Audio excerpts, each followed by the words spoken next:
तो पहला मैच जीत लिया हमने ऑस्ट्रेलिया के अगेंस्ट। इंडिया ने ऑस्ट्रेलिया को हरा दिया है आईसीसी क्रिकेट वर्ल्ड कप 2023 के पहले मैच में। और एक बहुत ही इंप्रेसिव विक्ट्री। अगर हम बात करें जिस तरीके से हमारे चेस की शुरुआत हुई थी, 3 विकेट गिर गए थे 2 रन पे।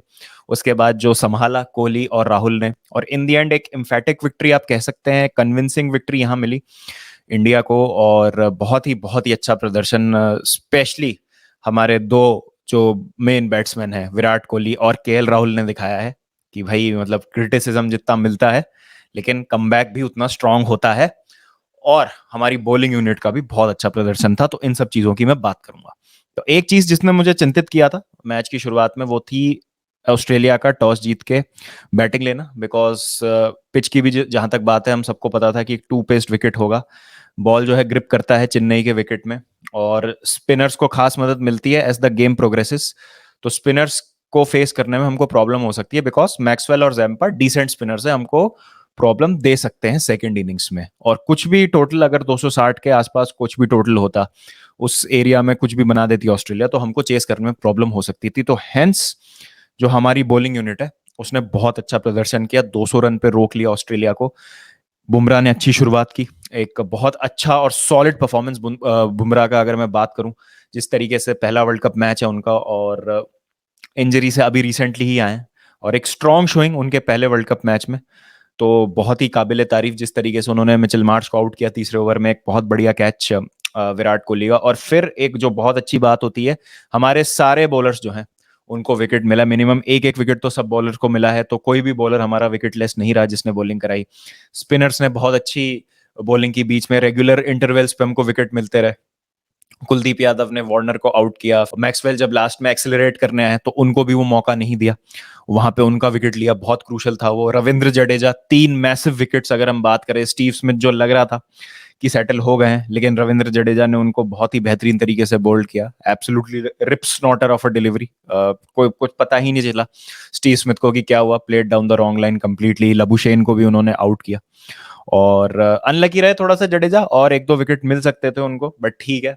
ऑल इन ऑल अगर हम कहें तो एक अच्छी परफॉर्मेंस थी। थोड़ा सा मैं ये डिसअपॉइंटेड था कि एंड में हमने स्टार्क को थोड़े से रन दे दिए, तो वो जो टोटल लग रहा था कि 160 170 तक इंडिया समेट लेगी ऑस्ट्रेलिया को, 200 तक उन्होंने खींच लिया और कुछ टोटल दे दिया अपने बॉलर्स को। Something to bowl at Australia got in the end. और फिर जो है शुरुआत होती है हमारी चेस की। चेस में देखिए पहले मैं अच्छी बातों की बात करूंगा, उसके बाद मैं जो चीजें हैं जिस पे मैं नाखुश हूं मैं उनकी बात करूंगा। तो सबसे पहले तो जो हमको झटके लगे, बहुत ही मतलब एक फीलिंग जो अच्छी सी हम लेके आए थे, जो मोमेंटम हम लेके आए थे फर्स्ट इनिंग्स का कि चलो भाई 200 रन पे रोक लिया है, ज्यादा दिक्कत नहीं आनी चाहिए। तो वो सारी फीलिंग, एक फील गुड फैक्टर खत्म हो गया फर्स्ट इनिंग्स के बाद, और एकदम से हम प्रेशर में आ गए कि भाई अब क्या करें। अब तो कोहली और राहुल पे पूरा मैच आ गया, यहाँ पे कुछ अगर गड़बड़ हो जाती है तो प्रॉब्लम होगी। और मैच का टर्निंग पॉइंट था मिचेल मार्श ने जो कैच छोड़ा विराट कोहली का। आई थिंक वो अगर वहां पे कैच हो जाते विराट कोहली, बहुत आसान सा कैच था। मिचेल मार्श ने जज भी कर लिया था, पहुंच भी गए थे वो बॉल तक, लेकिन एलेक्स कैरी पे उनकी नजर थी, उनको लग रहा था कि भिड़ंत ना हो जाए वहां पे। इस कारण से जो है वो कैच लेने में असफल रहे, और उसका नतीजा ये होता है कि जहां इंडिया 20 पे 4 हो सकती थी, कोहली को एक जीवन दान मिला। और वहां से फिर एक बहुत ही मैच्योर, बहुत ही प्रोफेशनल। और क्रिकेट देखिए, मैं हमेशा कहता हूँ टेम्परामेंट का गेम है। जो अपना टेम्पर कंट्रोल करेगा, जो एप्लीकेशन दिखाएगा, स्पेशली एक ऐसे विकेट पे जो कि टू पेस था, कुछ बॉल्स नीचे रह रही थी और कुछ बॉल्स उन्हीं लेंथ पे लगभग ऊपर आ रही थी, बीट हो रहे थे बैट्समैन। फर्स्ट इनिंग्स में ही हमको दिख गया था बुमराह की 140 की बॉल रिगड़ते रिगड़ते पहुंच रही थी, कुछ जो डिलीवरीज थी केएल राहुल तक, और कुछ पे बैट्समैन बीट हो रहे थे। तो समझ नहीं आ रहा था कि किस तरीके का ये विकेट होने वाला। स्पिनर्स जब बॉल कर रहे थे तो एक पफ ऑफ डस्ट भी निकल रहा था, तो दिख रहा था कि पिच में है नेचुरल वेरिएशंस होंगे काफी। मतलब बॉलर्स को जो है सही एरिया में बॉल को पटकना है, और पिच जो है अपनी हरकत करेगा, अपनी करामात करेगा, और वो हो रहा था। उसको देखते हुए जिस तरीके से हमने पहले पावर प्ले निकाला, 27 रन ही बने पावर प्ले में, लेकिन 3 विकेट भी गिर गए थे। विराट कोहली का अगर हम कह दें कि एक उन्होंने चांस दिया भी हेजलवुड की बॉल पे मिचेल मार्श को कैच, लेकिन उसके अलावा केएल राहुल की शानदार बैटिंग, चांसलेस फ्लॉलेस बैटिंग, और जिस तरीके से नेगोशिएट किया स्पिनर्स को, स्पेशली एडम जैम्पा पे प्रेशर डाल दिया। सबसे जो इंपॉर्टेंट चीज थी, एडम जैम्पा को सेटल नहीं होने दिया केएल राहुल ने। पहली ओवर में उनके 3 चौके मार दिए थे, तो फिर सेटल नहीं हो पाए। और एक जो फिर और अच्छी चीज हो गई, हमारे साथ सेकंड इनिंग्स में वो थी कि ड्यू आ गया, ड्यू आने से बॉल गीला हो गया, स्पिनर्स ग्रिप नहीं कर पा रहे थे, बॉल स्किड होके बैट पे अच्छे से आ रही थी, बॉल चेंज हुई 2 बार, उससे बॉल जब हार्ड हुई तो और थोड़ा सा बैट्समैन के लिए ईजी हो गया वहां पे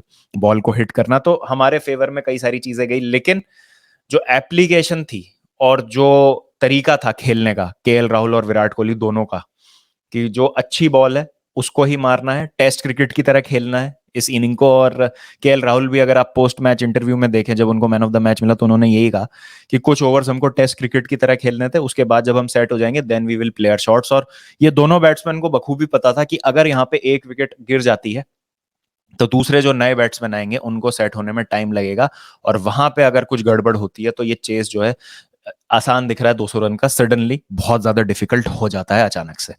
तो ये एक उन्होंने बहुत अच्छी चीज करी कि अपना विकेट थ्रो नहीं किया, फालतू का कोई ऐसे शॉट अटेम्प्ट नहीं किया, फील्ड जो थी अंदर थी, कॉन्स्टेंटली लॉन्ग ऑन और लॉन्ग ऑफ को अंदर रखा हुआ था, मिड ऑन मिड ऑफ ऊपर थे, अटेम्प्ट कर रहे थे स्पिनर्स पे ऑस्ट्रेलिया कि आप चांस लीजिए, आप जो है कोशिश कीजिए कि आप हमको क्लियर कीजिए, लेकिन वहां पर बिल्कुल भी फालतू का कोई चांस नहीं लिया दोनों बैट्समैन ने, बॉल को मेरिट पे खेला, गैप्स फाइंड किए, एक एक दो दो रन भी आ रहे थे ओवर्स में तो प्रेशर नहीं लिया, अगले ओवर में फिर 5-6 रन लेके single double, running between the wickets बहुत शानदार थी इस पेयर की, और जब लूज बॉल्स मिल रही थी उनको बाउंड्रीज के लिए पुट अवे कर रहे थे, तो इससे परफेक्ट पार्टनरशिप नहीं हो सकती। और अंडर प्रेशर 164 रन की पार्टनरशिप करना इतने बड़े मैच में तो बहुत ही काबिल तारीफ चीज है। तो केएल राहुल की यहाँ पे तारीफ करनी होगी, जिस तरीके से उनका कमबैक हुआ है, बहुत उनको क्रिटिसिज्म मिलता है, लेकिन अब उन्होंने पिछले कुछ टाइम में बहुत क्रूशल इनिंग्स खेली इंडिया के लिए, स्पेशली जब इंडिया प्रेशर में होती है, और ये इनिंग एक बहुत बड़ा उनके कॉन्फिडेंस बूस्ट के लिए भी काम करेगा। हम एज फैंस, हमारे लिए कॉन्फिडेंस बूस्ट होता है कि अगर हमारी टीम जो है वो लड़खड़ा जाती है तो प्लेयर है नीचे जो संभाल सकते हैं इस सिचुएशन में। और विराट कोहली के लिए तो देखिए ऐसा कोई शब्द नहीं है जो उनकी तारीफ में अभी तक बोला नहीं गया है। He is the king, he is the best batsman in the world, और he is tailor made for the situations. बहुत डिसअपॉइंट थे हम सब कि उनको सेंचुरी नहीं मिल पाई उनकी, वो खुद बहुत डिसअपॉइंट थे जब वो ड्रेसिंग रूम में गए कि 85 रन पे वो आउट हो गए, सेंचुरी उनको बनानी चाहिए थी, लेकिन ठीक है, टीम जीतती है, अच्छी बात है। तो आपके अगले 3 मैच है अफगानिस्तान, पाकिस्तान, बांग्लादेश, ये तीनों मैच पोटेंशियली आप जीत सकते हैं, और 4 मैच में 8 पॉइंट आपके होके आप एक तरीके से एश्योर्ड हो सकते हैं। फिर आपका एक मैच नेदरलैंड से भी बचेगा, तो 10 पॉइंट मेरे ख्याल से काफी होने चाहिए आपको एक सेमीफाइनल प्लेस बुक करने के लिए। वर्स्ट केस सिनारियो अगर आप इंग्लैंड, न्यूजीलैंड, साउथ अफ्रीका से हार भी जाते हैं तो श्रीलंका के अगेंस्ट भी आप एम करेंगे कि आपको 2 पॉइंट मिले, वहां पे भी इंडिया जाएगी एज फेवरेट्स, तो आप ऑस्ट्रेलिया को हरा के एक अच्छी पोजीशन में आ जाते हैं, जहां आपके 3 जो नेक्स्ट मैच है रिलेटिवली आप कह सकते हैं इजी है। और सेमीफाइनल में तो इंडिया मुझे लगता है कि जाएगी ही जाएगी डेफिनेटली, अनलेस कुछ ड्रामेटिक हो जाए, जो कि वर्ल्ड कप में कभी कभार हो भी जाता है।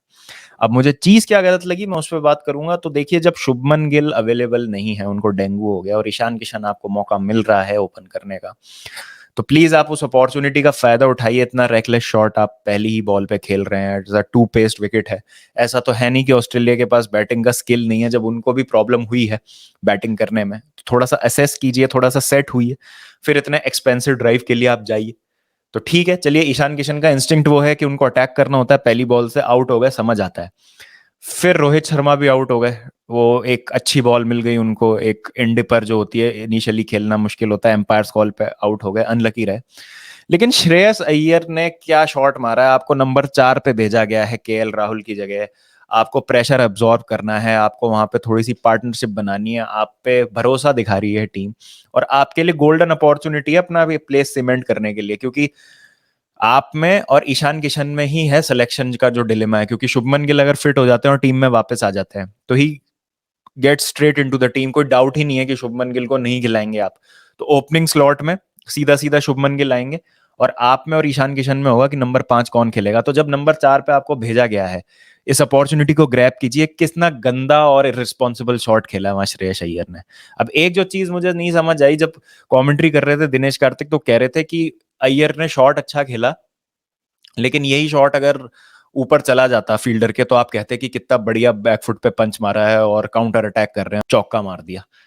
यार ये तो कोई लॉजिक ही नहीं है। आप सिचुएशन देखिए, 2 पे 2 आउट हो गए हैं, और आप वहां पे रिस्क क्यों लेना चाहेंगे? कोई आप 350 चेस कर रहे हैं क्या? आपकी रन रेट जो रिक्वायर्ड है वो 8 की है, 200 रन आपने बनाने हैं, 4 रन पर ओवर से 2 विकेट आपके गिर चुके हैं, जिसमें से एक रोहित शर्मा का विकेट है। तो क्यों आप अपने लोअर ऑर्डर पे, अपने मिडिल ऑर्डर पे और प्रेशर डाल रहे हैं उस तरीके का शॉट खेल के? In the end it turned out to be a nothing shot. और जब आपको दिख रहा है कि पिच जो है टू पेस्ड है, ऑन दी अब खेलना बहुत ज्यादा मुश्किल है। आप विराट कोहली को देखिए, जब तक 50 रन भी हो गए थे विराट कोहली के लिए, टाइम नहीं हो रही थी बॉल, बिकॉज ऑन दी अब खेलना ही बड़ा मुश्किल था। ऑन दी अब तब खेला जब नई बॉल आई है, थोड़ी सी हार्ड बॉल आई थी, तब जाके वो ड्राइव्स और वो जो फ्री फ्लोइंग शॉट्स थे वो निकलने शुरू हुए दोनों बैट्समैन के। उससे पहले बहुत ज्यादा प्रेशर था, सिचुएशन प्लस पिच का जो नेचर था वो अलाउ ही नहीं कर रहा था आपको इस तरीके के शॉट्स खेलने के लिए। तो we expect better decision making from a top order, क्योंकि क्रूशियल मैचेस में अगर इस तरीके की आप हरकत करेंगे तो हम एक स्पॉट ऑफ बॉर्डर में फंस सकते हैं। तो वहां पर जो है मैं थोड़ा नाखुश हूँ। और मैं ये देख रहा था, एक जगह पे कोई कमेंट आता है कि यार हमारी जो बॉलर है उन्होंने लास्ट के 20-30 रन बहुत आसानी से दे दिए, 170 का टारगेट होता 200 की जगह, तो 3 विकेट भी गिर जा रहे हैं 2 रन पे तो कोई दिक्कत नहीं। अरे यार पागल हो यार, बॉलिंग और क्या करे, मतलब 200 रन पे रोक लिया, उस टारगेट में भी अगर तुम 3 विकेट गंवा दे रहे हो और वो भी रिस्पॉन्सिबल शॉट्स खेल के, तो उसमें किसकी गलती है? तो ये चीजें जो है हमको ठीक करने की जरूरत है एज वी मूव फॉरवर्ड। और जैसा मैंने कहा, अगले 3 मैच आपको जीत के आप अपना एक कंफर्टेबल पोजीशन अटेंड कर सकते हैं वर्ल्ड कप में, और सेमीफाइनल में आपका जो क्लेम है काफी अच्छा हो जाएगा। तो देखते हैं क्या होता है। तो आपकी क्या राय है, please do let me know in the comment section. I am very happy कि इंडिया जीत गई है ऑस्ट्रेलिया से। बहुत बड़ा मैच था ये वर्ल्ड कप में, और ऑस्ट्रेलिया को वर्ल्ड कप में हराना हमारे लिए आसान चीज नहीं रही है। हमारा रिकॉर्ड कुछ खास अच्छा नहीं है, तो ये जो एक विक्ट्री है इस लिहाज से बहुत ज्यादा बड़ी हो जाती है। तो चलिए फिर मिलते हैं आपसे और बात करेंगे क्रिकेट की इसी चैनल पे, और भी आपके लिए कंटेंट लाऊंगा इंस्टाग्राम पे, लाइव डिस्कशंस भी रहेंगे। तो मिलेंगे आपसे बहुत जल्दी उस सब कंटेंट के साथ। जब तक ध्यान रखिए अपना, टेक केयर एंड पीस।